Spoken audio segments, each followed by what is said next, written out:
ki perte dëgg-dëgg perte te triste mooy koo xam ne julli macha allah day julli day woor joxe azaka yooyu yëpp macha allah amaan day aji sax waaye mu ñëw bés penc dem safara yàlla nañ ci yàlla musal kii nag mooy ki perte. moo tax yonent bi alayhi salaatu wasalaam ba mu toogee ak saxaaba yi mu ne leen atadruna manil muflis est ce que xam ngeen koy muflis après finalement mu jox leen dëgg-dëgg kan mooy muflis nee na mooy ko xam dafa ñëw bés penc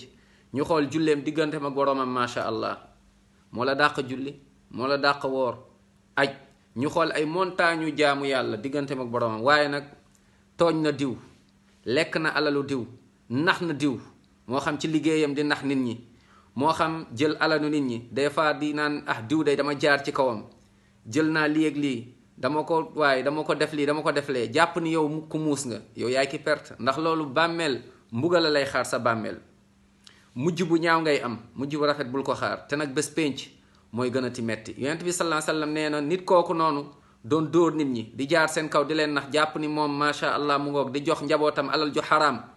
bés pénc dañu jël ay jëfam yu baax jox ko ñooñu mu yoreloon bu dee ba léegi dafa yoreel ay nit ñu jël jëf yu bon nit ñi sëf ko ñu daal di koy booleeg loolu lépp yóbbu ko safara yàlla nañ ci yàlla musal j'espère que yow bokkuloo ci kon ku nekk na bàyyi xel mooy que nu muy amee ku nekk na bàyyi xel bés pénc ak bàmmeel